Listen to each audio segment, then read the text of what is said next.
football. We've got it going on. And of course, Mondays at 3 o'clock means Sean Salisbury. Then Ryan in Sacktown. Kings are on fire. They have won 6 in a row. They got the Pels coming up tonight. We'll talk about that and more. It's all coming up here on If You Don't Like That. 3, 2, 1, go. Sacramento miscue. Carter. Stolen by Williams. And look at this. Oh, you don't like that. You don't like NBA basketball. Fox. Goodbye. Oh, if you don't like that, you don't like NBA basketball. The exclamation point from De'Aaron Fox.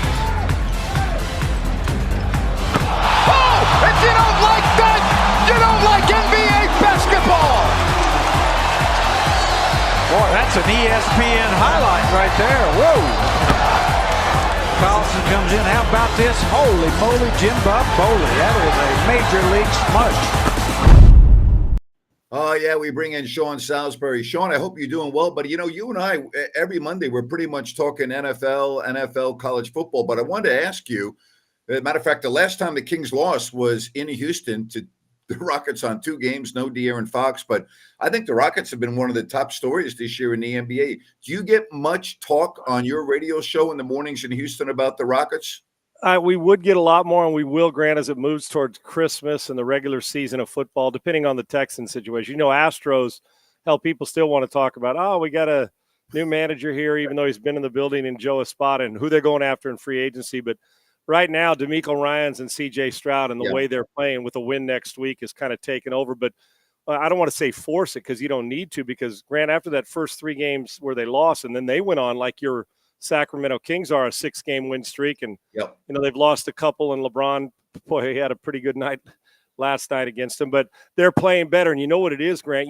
We go through a lot of stuff, but to me, there's a different energy, but they play better on the defensive end for the most part. And that 6-game win streak, they're keeping people under 100. And you know this better than I do. Basketball on the defensive end, you got to have scheme. It's a lot of effort. You don't have to be the most talented guy in the league to play good defense. And they're it almost feels like Kelvin Sampson's Houston Cougars are rubbing off on them on defend every shot, contest every shot. They're getting better. They'll make a 10 to 15 game improvement this year if, in fact, playing on the defensive end continues. Young but very talented, and seems like there's a bigger commitment on that end of the floor. Sean, we talk so much about analytics in basketball. The game has changed from an inside game to a 3-point shooting game. Obviously, analytics has had a big impact in baseball. I'm curious, do you think analytics has hurt football in the NFL? We see so many coaches now giving up easy 3 points or relatively easy 3-point opportunities to go for it on 4th down. They don't make it. And then at the end of the game, you look at it, you're like, wow, that would have been the difference in the game. What do you think about what's going on in the NFL now with the trend of so many coaches now going for it on 4th and short? Yeah, Grant, and then they all, like a gambler who's down, you start chasing points, right? Yes, exactly. And you're just chasing money and gambling. And I think it's a couple-fold. First off, this analytics, the overall picture really isn't new to football, because it's really tendencies in football. It's 3rd and 6. They play 80% man on 3rd and 6 or less. So it's analytics, but tendencies. It's similar, but it's gotten so expansive. And you're right. Guys are told, hey, 4th and 3 at midfield or 4th and 3 at the 33, just go for it. What's the worst going to happen? Well, what's the worst going to happen is you leave points on the board or take them off an opportunity, because I love aggressive play, Grant, but there's also a point in time when it's like, it used to be no sacks, no turnovers in the red zone, a minimum of a field goal, not minimum of no points. Yeah. So, yes, I think there is a fine line, and I do, because they're looking at a card in their hand, Grant, saying, well, 65% of the time we make this, that's better than 55%. Let's go do this, and I'm not trusting my kicker, or it's 38 yards or it's 48 yards. Yeah. So I don't think it's ruined it. In some sense, it's helped. Look at the Philadelphia Eagles on 4th and yard or less. Why wouldn't they go for it? You can't stop. I mean, you got a better chance of putting it in or getting a first down. But I think depending on who the players are and how good you are up front, but I love aggressiveness as long as it's not stupidity, right? Where you're like, hey, man, you're up 2 or you're up 4, go kick a field goal to go up 7. You don't have to prove to the world that you're tough guy mentality and flex. That's not the flex. The flex is winning the game. But, yes, I do think it's had such a go, and it's going to cost guys like Brandon Staley their job if they're not careful at the end and with the Chargers. So I still think football's is that quarterback and offensive line really good? We'll go for it. But it has, I'm not saying ruined it, but it has changed the way these coaches think. And I'm big on points. I'm big on touchdowns, but I don't ever want to leave a red zone or that area of the field without at least giving me a chance to get points. All right, Zach Wilson. I'm not saying his career's over because I'm looking at Sam Darnold back up in San Francisco. I'm looking at Baker Mayfield starting now for Tampa, but his career is clearly over in New York. Can we say that? I do. Yeah, it's time for a change of venues for him. Maybe it lights up. One thing I know that's never going to happen for Zach Wilson, and I hate this because I've met him and talked to him. And Grant, he's a good guy. He's a good kid, man. He is, and working with another quarterback on BYU's Fieldhouse and watching him work. I was actually, and it wasn't because he could throw it a country mile. There was a swagger and the ability to make those throws. He said, "Damn, he's got a pretty good one." But the problem is, Grant, he doesn't do the easy things. I know I've said stuff like this before, but he makes throwing the ordinary play that make me the simple play. He makes it look hard. 3 or 4 times a game, he's going to yank one into the ground, miss a flat route. Now, he'll throw a sidearm ball up in the hole for 25 yards. You'll say, damn, what a great throw. The problem is you can't live there. Right. You got to live on making ordinary plays. He can't do it. He's never, and when I say never, he may have an outlier season. He's never going to be an accurate passer. That's just who he is. So he's going to have to live on the spectacular. Unfortunately, he's not making enough of those to keep him going. They're a hard watch. I can't imagine that defense doesn't feel divided from the offense. Like, we can't keep you know what I'm saying, Gray? It gets to the point where, like, we literally, unless we score a defensive touchdown and get the short field, don't have much chance to win on offense. I feel bad for him, but you know what? Maybe somebody rediscovers, like Geno Smith somewhere else. Now, Geno was never that inaccurate. Sure. It's just that's part of it. You know, we all think we can fix accuracy. A lot of it is you either got it or you don't. I can adjust it. He's going to need, you know what he needs to do? Go to a place that's semi-nondescript, unlike New York. Try to regain it, find a coach, get it back, and learn how to be boring. Be a boring football player for a while, because he does not make the boring play, and the boring play is 3rd and 3. Give me a first down. Boy, how about the Jets in that close of proximity, misfiring on top draft picks at the quarterback position, Darnold and now Wilson. You want to talk about setting your franchise back. And you know what? And Zach Wilson makes Darnold look like Dan Marino right now. I don't want to be that quick. I'm just trying to be fair. It is, Grant. You know what I'm saying? Yeah. Now, and here's San Francisco. If anything happened to Brock Purdy, Shanahan loves Sam Darnold. So there's still a lot of people out there that think if Sam Darnold gets, he's left you with so much temptation, but Zach's not doing that. The one thing, put it this way. If I go to my fraternity league football game and Texas A&M's playing and we're at Kyle Field on a Saturday, and he's a Sigma Nu fraternity guy, he's that guy that when his career's over goes back to his buddies and they play their turkey bowl on a Thursday that we all do with our buddies, and you're like, damn, dude, this is a freak show. Why aren't you playing in the NFL? Well, I just couldn't make that throw to you from 5 yards away. Now, I'm being a little hyperbolic, but I wish him well, but New York has to move on. Obviously, Rodgers next year. But at some point, you're going to have to go draft that guy and hope you find the guy that doesn't allure you and isn't with talent, but with making plays and making those plays that make your team better. Because in truth, if you just had a decent quarterback right now, accurate-wise, the Jets could be a playoff caliber team because their defense and their skill players say playoffs. But it is an alarming watch to watch them play. And we don't really know about Rodgers. We assume he's going to come back and be fine. Right. You have to remember, last year with Green Bay, he had a very atypical year. You know, he's going to be that 40, number. So, threshold, right? Yeah, no doubt. That's no sure thing with the Jets. Agreed. And put it this way, though. He's worthy at 4-time MVP, the benefit of the doubt, saying, and you know what he's going to come back with, Grant? If he's fully healthy, there's going to be that hunger, just how this whole off season was going. And then he's excited. And then that first game, there'll be a hunger factor. And listen, there's nothing the Jets will do next year, no matter who's playing quarterback, me included, that will move the football less frequently than they do this year. All right, so Thanksgiving coming up this week, and I've always thought this is really when the NFL season starts. If you are in the hunt come Thanksgiving or after Thanksgiving, then game is on. There are 2 teams that I still do not have a good read on. One is Miami, because I'm looking at how many losses they've had. They haven't beat a good team this year, and I'm going to say the Raiders are not a good team. But if you look at their schedule, they've gotten beat against all the good teams they've played. And then the same thing with Dallas. Dallas has 2 wins against the Giants, a win against the Jets, a win against the Patriots. The only team that they have a win against that even says, well, that's okay, are the Chargers. Well, we found out they're not very good. I'm still waiting to see those 2 teams get a quote-unquote signature win in the regular season. It hasn't happened yet. I don't know how good they are. Grant, cut out a little. I know you talked about one Miami. Who was the other one? Dallas. There you go. Okay, that's fair. Yeah, and when the Cowboys play somebody they're supposed to bet on them because they blow them out, right, Grant? The 2 times against the Giants, you saw Carolina. And I wish Frank Reich was going to ask me to call plays. I guarantee you I can't do any worse than they're doing now. That I promise you. But I don't know if Frank's going to make that call. He'd be wise if he did, but I'd still come on here with you on Mondays, Grant. I missed it. So with the Cowboys, but this is their yearly story, right, Grant? We've got them. They tease us. They put in a position where you say, hey, Dak keeps going. He's in the MVP talk. This team looks like a playoff team. And then they'll go 2 weeks for you. Like, what are you guys doing? I think I know who they are more than the team you're talking about in Miami, and I'm going to tell you why. I'll tell you who else I'm not sure about, Grant, who they are is the Jacksonville Jaguars. I agree. Get hammered by San Francisco, go pound Tennessee that's not very good. I mean, they're another team. 1 week they look like they're going to get home field advantage throughout the playoffs. The next week they look like they're not going to make the playoffs. So they fluctuate too. I think Dallas is who I think they are. Explosive. Their defense, as long as they protect the football, they've got home run hitters. But I don't know if they're a February team. They feel January-ish. But if they keep doing this, they'll be better. Jacksonville, I just explained. And you are exactly right about Miami. I want you to think this way. And you know how I feel about Mike McDaniel. I think he's brilliant. Yeah. I think their team speed is like 4x100 meter relay type of thing, right?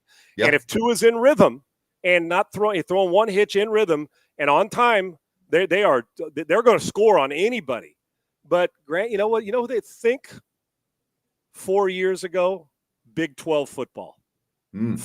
That's who Miami is. They will wow you to death. Formations, movement, run after the Tyreek Hill. 4 guys had an angle on him, and they didn't even touch him on that slant route yesterday. I think Big 12, Oklahoma, Heisman Trophy, MVP like to a quarterback. And then when it gets to a team that punches you in the mouth, and the Raiders hung in there, they just didn't have enough plays, but they're more physical. They're going to have to Miami gain physicality in December and January, throw on time, and prove that they're not Big 12, where you look great and it's all pretty, but when it comes to substance and nut cutting time, can you take a few body blows and come back from it? That's what we're going to find out. But right now, Grant, they don't look like they're a team either that's going to be playing in Vegas. They look like a team that scares you because you know they can hang 40 on you. But if you jump out and punch them in the face, can they respond in a physical nature? If you want finesse teams, matter of fact, I'll tell you this, they're the best finesse team on the offensive side we have in the league. Question is, can they handle a team that knocks them right in the jaw or in the body on a regular basis? And they haven't proven they can do that this year against good teams. What was Thanksgiving week like at USC when you guys were so good and you had the huge games coming up? You had Notre Dame at the end of the season. You had, of course, UCLA, which was what was it like when you got to Thanksgiving week in college? It was business as usual because at that time, it was a lot of times we were like UCLA, Notre Dame. We're like, we used to Notre Dame game a lot of times was later, Grant, for us, right? Yeah. Yep. It was why you wanted Coach Robinson was awesome at go spend time with your families, get back here. We'll be back. If we're traveling a day early, go spend them morning. We'll see you this afternoon. Enjoy football. He was really good at allowing you to get off your feet and do it. But it was business as usual. And if it was one of those things where we were playing on Saturday and Thursday, which is your busy days in football, Tuesday, Wednesday, Thursday's a walkthrough. I mean, like a special teams, red zone. You try to get in more of it on Wednesday so you could have an early morning Thursday practice and get your butts home to your family, right? I mean, Coach Robinson wanted coaches and families to be there. And if you couldn't get home because you were too far away, you'd invite one of the fellas from out of state to come eat with your family. Or we'd have a spread together. But we weren't missing practice. But Coach would make it where it was prepared so you were fresh-legged and we didn't miss any preparation time. But he was huge on making sure your family got to spend time with you, at least at a time when you could at least be home for dinner with your family, which was a good thing.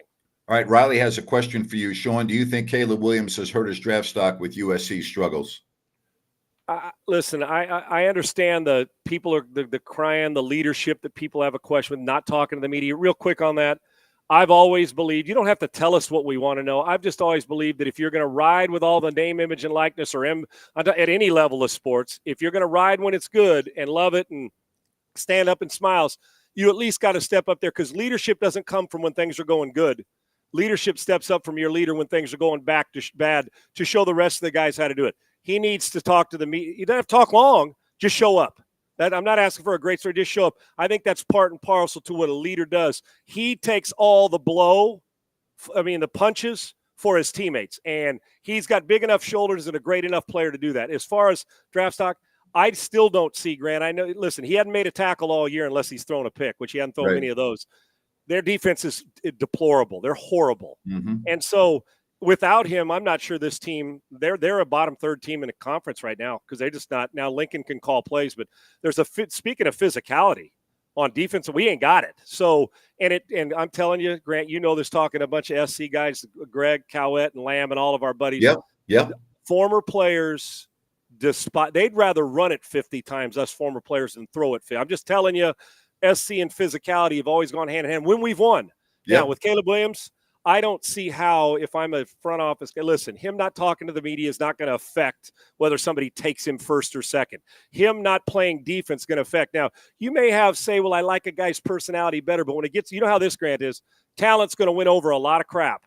Yep. And I can tell you this, when it comes to command, playmaking, off schedule, on schedule, I don't know how you pass on him. If he doesn't go first, he ain't going third or fourth.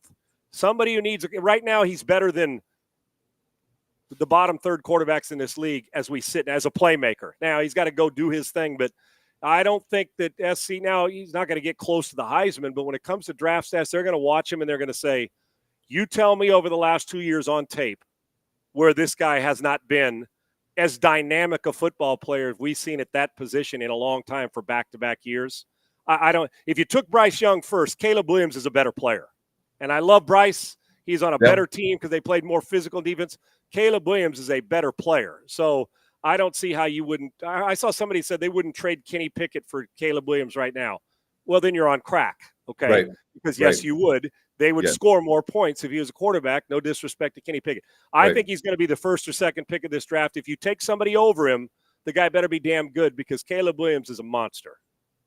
Okay, would you say, without knowing what happened this year with the Houston Texans, try to erase this year from your mind, would you put Williams ahead of CJ Stroud? You would have, wouldn't you?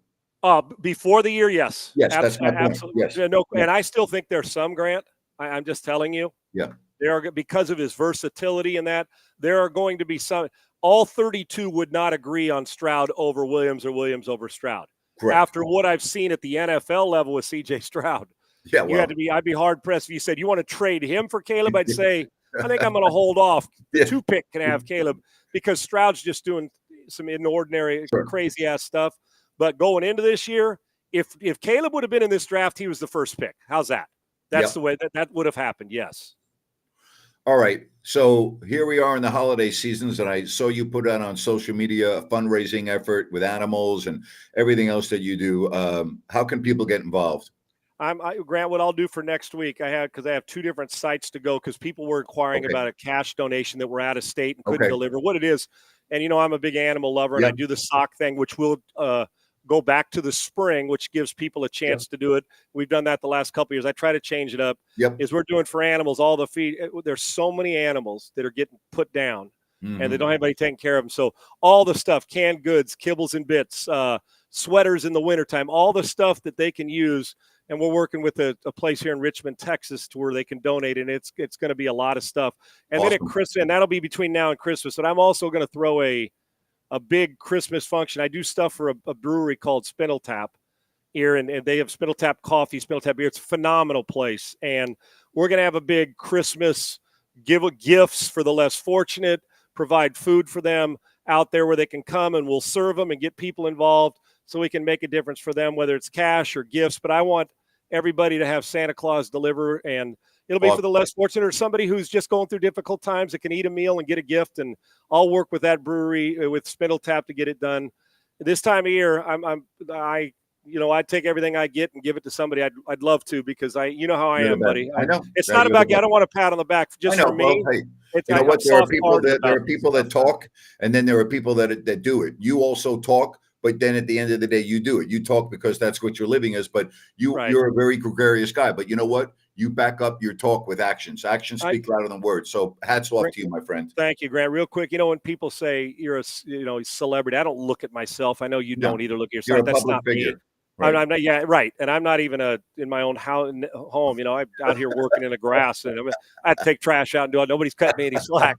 But the truth, Grant, the only reason when you say, well, I'm using my platform and name is to get people to give and also pay it forward to somebody else. That's the only reason. Otherwise, I just do it. But you can't be silent about it if you're trying to raise money or trying to raise gifts or get Christmas gifts for somebody else. So that's the only reason. And once that hits, we'll find something new in the new year to do. But we're going to be taking care of animals through the Christmas and the less fortunate to make sure no kid goes without a Christmas present that needs it. All right, last thing. Who do you have tonight? You got Philly or Kansas City? I got Philly tonight. I think Philly's the better team. Now, it's a tough place to play there. We know how good both of these teams are. I think Philly may be the most talented roster, and they got a bone to pick in this one for obvious reasons. I think it's going to be a hell of a game. Keep an eye on the ability of Jalen Hurts to pull out play action because of his feet. I would expect a couple big home run balls tonight that catch a nosy defense, because Kansas City's defense has gotten better this year. I like Philadelphia in a close one on the road. Happy Thanksgiving, my friend. Happy Thanksgiving. I love you, brother. And I sincerely mean the I love you part. And Thanksgiving, my favorite holiday, because we don't have to worry about what people think about gifts. We just get to love and eat good food and watch good sports. So my best to you and Rhino, and I appreciate all you do and always being on with you. Thank you, buddy. That's Sean Salisbury. Good stuff. And we will have Rhino coming up in just a moment. But first, I want to tell you about New Works Plumbing of Sacramento. When you have plumbing issues, you have plumbing needs, you need a plumbing repair, just go to sacserviceplumbing.com, or you can call the number on your screen, sacserviceplumbing.com. Again, New Works Plumbing, available 24/7. They are available for you around the clock. That's New Works Plumbing. They've got a fix for you. All right. As promised, we are going to say hello to Ryan in Sacktown, and the Kings are on a freaking roll, and we got another game tonight. This is going to be real interesting because this is the first back-to-back, and we're going to find out how the Kings respond after a big win last night, a quick turnaround against a team that's had a day off. Yeah, I love it, Grant. I mean, especially with the Kings playing the way they are, I want to see them have a difficult test. And New Orleans isn't a pushover. They were up 14 in the fourth quarter in Minnesota on Saturday night, ultimately losing. But, what's this team going to do? Because they're also dealing with injuries. Yes. Kevin Huerter, questionable. Keon Ellis out now with the ankle, so you're thin at that two-guard position. Well, and Sasha Vezenkov is questionable as well. Yeah. Still no Lyles. All right, so maybe this is an opportunity for Davion Mitchell to step back onto the floor and get some of his minutes back. I always say it's a long season, and you never know when your number is going to be called. And if you're out of favor with the coach, well, the way to get back in favor is when you get called on, play very well. You could tell the mindset. That was the exact mindset he was in last night when he came in first possession against Kyrie Irving. Yeah. Stereotypical Davion Mitchell. Beautiful stop there. So it's one of those things that him and the rest of the guys on the Kings roster, they seem to stay ready. If they go 3, 4, 5 games without playing, usually they play well right off the bat. So let's see if he can sustain it, like you said. Did I miss your birthday? No, it was. Thanks, Cody. It was back in June. Oh, then Cody, hell, happy belated birthday. Am I missing a joke or something here? Did I miss something or what? No joke. The only joke last night was which Bennett you were at and what you were having for dinner. What day in June is your birthday? The 21st. Okay. All right. I'm the 18th. So there you have it. All right. So we have a lot of programming. You're gonna have the pregame coming up in just a little bit at 4:30, right? And then we'll be on at halftime with Jerry. We've got the postgame. Great job yesterday covering. I went back and watched. Awesome job with all the shows. So I was unable to join you, but I will be with you tonight. We've got that. I'm gonna have one eye on the TV watching the Eagles and the Chiefs. So we got a busy night ahead of us. We do, but a fun night as always. Looking forward to it. And don't forget Jerry Reynolds at halftime as well. Yeah, De'Aaron Fox, Western Conference Player of the Week. I did a kind of a rant on this morning, and my premise of my rant was: is there a player in the Western Conference more valuable to their team than De'Aaron Fox? And I say no. You might pick out somebody that is as valuable, but I don't think anybody's as valuable as De'Aaron Fox is to what he does for his team. Think about when he's on the floor and in the lineup compared to when he's not. The whole style of play changes, right? In addition, they're obviously very good, but the whole style of the game changes. Yeah, I mean, without him, they were towards the bottom third of the league in scoring per game. With him, they were right at the top of the league per scoring, or per game. So, yeah, and in fact, Jerry Reynolds even said it last night. De'Aaron Fox, this continues. Throw his hat in for MVP. Yeah, if it continues. He's going to be averaging over 30 points a game, and right now he's at about basically 32, and the Kings are a top 2 or 3 seed. Yes, absolutely. He would be a candidate. I don't think there's any question about that. But it's only 12 games in.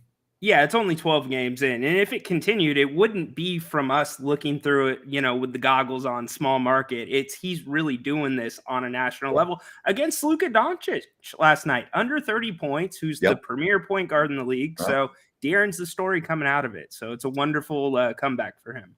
All right. Hey, Thanksgiving. Hey, get to Bennett's restaurants.com. Check out everything they have going on for Thanksgiving and their Thanksgiving dinners and everything else.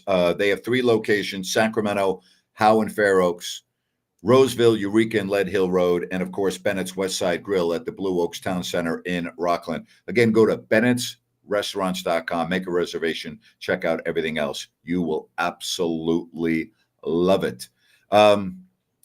We have a hell of a football game tonight, in addition to the Kings going on with the Pels.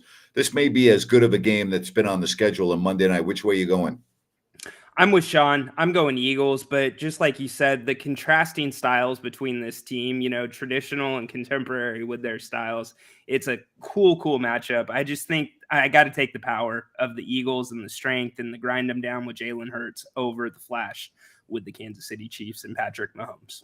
All right, Cody says, the guy on YouTube said happy birthday to you, Ryan. Sorry. Well, you did say belated happy birthday. And, I know it's November, but, you could say belated happy birthday to anyone. And factually, you'd be accurate if they're still alive.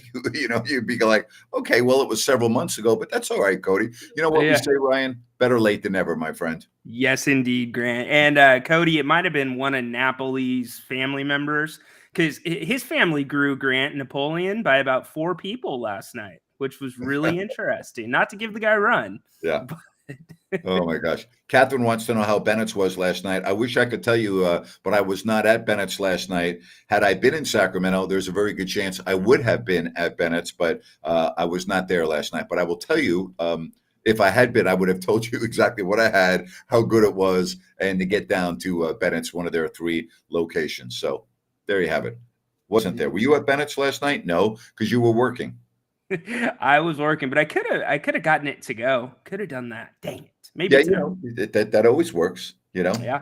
Those I've heard a lot about those Thanksgiving meals that Brian and the team do down there. So great. If you don't feel like cooking, give them a call early. Yeah, absolutely. Or go to bennettsrestaurants.com and you can check out all of the information. So Kings, Pelicans, they've already had a good road trip. This could turn into a phenomenal road trip. Get greedy. Think 6-0 right now. Get greedy.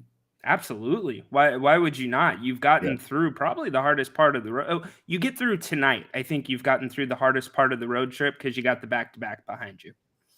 I'm going to disagree with you. I think that your hardest part of the road trip starts tonight. I think you had a tailor-made schedule with Dallas having to play the night before in Milwaukee. That's a brutal back-to-back. So I think you caught Dallas at a very perfect time. Spurs are a horrible team, and the Kings had to fight and claw to get by them. On paper, the Kings are a better team than the Lakers, and I talk about matchups, right? When the Pelicans are healthy, and they're not fully healthy, this and the Minnesota game, with the way they play Karl Anthony Towns and Rudy Gobert, I look at matchups. So I look at these games as being very challenging. I think the Kings will win 2 of the next 3 because that's how well they're playing. If you told me they would win all 3, I wouldn't raise an eyebrow. If you told me they would go 1 and 2, I would go, okay, I could see that. I think they're playing too well, Rhino. I think they're playing too well to lose all 3. But this matchups are very challenging beginning tonight. You bring up a great point. I mean, you look at Brandon Ingram, you look at Zion Williamson, and the Kings and the Pelicans last year, every game was decided by double digits. So, and in fact, the Kings played one of their worst games of the season last year in New Orleans. So it's going to be a good test for him, and actually a good way to see how they're going to guard guys that are a little bit bigger going into Minnesota after these two. Lance says, Grant, you would have been proud of Ryan. He handled the shows like a champ, very entertaining. I know. I went back and I watched them. I didn't watch the pregame, but I did go back and watch the halftime and postgame. I gave him props already. So yes, indeed. How about this? Tommy DeVito now has as many touchdown passes as Zach Wilson.